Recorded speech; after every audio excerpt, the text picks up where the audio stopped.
So if you're going to skip through all my videos on this and you don't like watching this little distorted view of me, or but you want to listen to one of them, listen to this one. All right, I'm going to sum things up on the Hutaree situation. One, they lacked the operational capability to carry out what they were accused of. Two, they do not appear to have even been seeking the operational capability to carry out what they're accused of. Okay, these guys trained in the woods. Okay, they did guerrilla warfare in the woods type training. It's uh, uh, you see your own videos of what police funerals and motorcades for the funerals look like. You don't hit those with a dozen people with rifles. Okay, every dumbass in Iraq right now who does that type of thing every few days knows that you don't hit a great big funeral motorcade, you don't hit a convoy or a big gathering of armed people with only a dozen people with rifles, pistols, shotguns. Look at Iraq right now. Okay, you got people that eat dog meat and live in tents. Even you look at the Hutaree people that eat beans and live in trailer parks. You know what? Even trailer park people are going to take a look at the way those funerals are done, and somebody says, "Oh yeah, Somebody says they're going to go shoot up a funeral. Well, how many people you got? What kind of weapons you got? You got any serious mass casualty weapons? And if you only got a dozen people, everybody's got to be able to deploy a mass casualty weapon, because within about 3 to 5 seconds, you're going to be on the receiving end of a shitload of lead if you fire up a police funeral." And I think that the Hutaree people were tactically aware enough to figure that out on their own. However, and we're getting into the third point, okay, first point was they lacked the operational capability to carry out that type of attack. Point number two, they were not seeking the operational capability to carry out that type of attack. Point number three, they were fingered by people from within the Patriot movement who didn't like them. Okay, we look at this other website. These people claiming they're a Zionist Mossad group. And that's not me. Okay, I'm not. That's what these guys are saying. So you got people with motivation for not liking the Hutaree. Now we saw a similar situation with this recent case on July 4 Patriot. As soon as he got arrested, there was the isolation, the defamation, the attempted takeout, the defamation of his supporters. And here what we see with the Hutaree is they've been isolated. I don't think anybody's had any communication with them since they got arrested. People are saying a lot about them. Okay. And now they're trying to take out. But there's something that's going to be sideswiped on this. And what's getting sideswiped on it right now is that these people who came out speaking against Charles Dyer, the U.S. attorney figured out a little bit late in the game, but he figured it out, that they got credibility issues. They had their own motivations for being against him. I believe that if you look deep enough, you're going to find out that they had some of them little Nazi connections, okay? And they're going to find out that they saw Dyer not so much as a threat. They wanted to say he's a threat, but he would be a rival.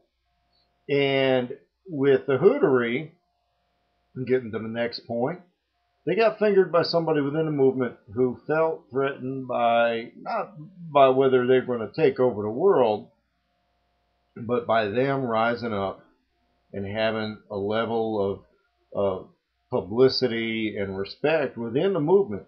Now, these people were not hostile toward Israel. They are not apparently not the Christian identity thing.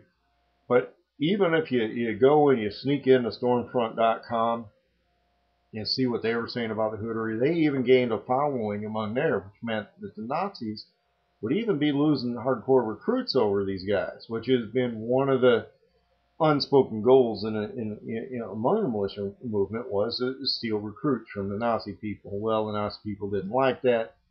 And you could also look on there and say, they've got people in law enforcement. They've got people in the intelligence agencies. and somebody said, hey, we're going to make the Hutaree go down hard. We'll make the cops do our job for us. And if anything goes sideways, we'll just blame it on the watchdog groups. And it's interesting how this is getting played out, because you know there's always this backroom stuff going on between all these different groups. I don't think there's any backroom stuff going on with the Hutaree. They're all in jail right now. You know, probably being isolated and drugged and fucked up because they got sold out, you know, betrayed and sold out. But if we can focus some efforts on just the truth being told, you know, and these other videos, what some of these other people are saying about them ahead of time, and the fact that even the head FBI agent and the U.S. attorney in this case is starting to have a problem with their own witnesses. They've been asked to produce testimony. They've been asked to produce identity of the witnesses. Now, the Hutaree know who infiltrated them. Okay, they know there's Jim, Jack, John, and all these guys around. And then when they all get busted, there's one guy who's not in jail. There's one guy who's not in the lineup. They're going to figure it out. They know who the informer is. Okay, and they're always going to know. And they're going to tell other inmates. It's going to come out. You know, you'll find out who they are.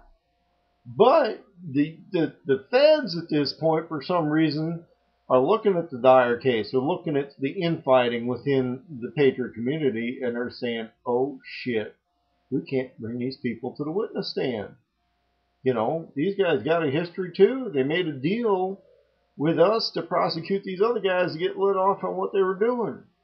We were told that there would be some explosives. We were told that there would be some machine guns. They'd be told there'd be suitcases of money coming over from Saudi Arabia for these guys. It's not there. Whoops. And I think that's why you're going to see the feds are going to go through with the Hutaree case. I was a little surprised. I thought they were going to drop the J4P case as soon as they figured out it wasn't a real grenade launcher. The Hutaree case, I think maybe because of their mentality at this point, they've gone past the point of no return. They're going to go through with it. But we're going to see credibility issues with the accusers.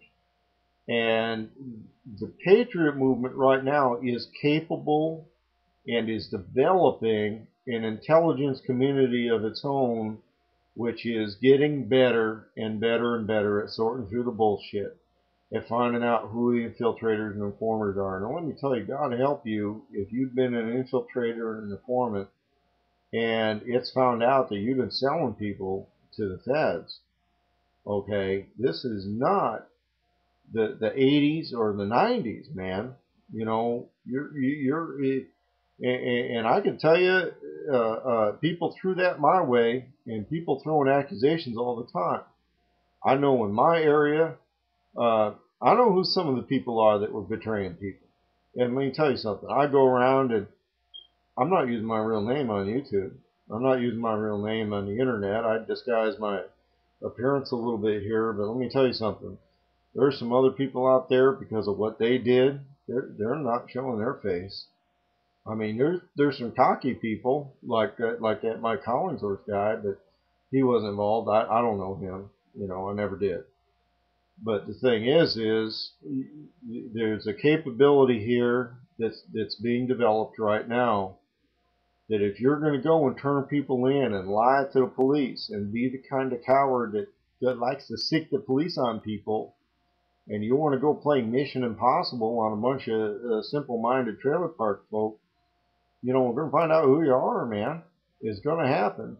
And you may not have the level of public support that you think you do. And I personally am going to be the first one to say right now that I think that the Hutaree case is going to get carried through. I think maybe charges will be dropped against some of them. And I think it's going to lead to either an acquittal or a hung jury.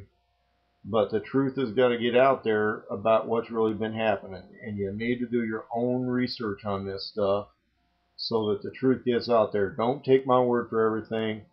Do some research and figure out who's going to be coming out with this stuff, because it's eventually going to come out, and I think it's going to happen sooner than later.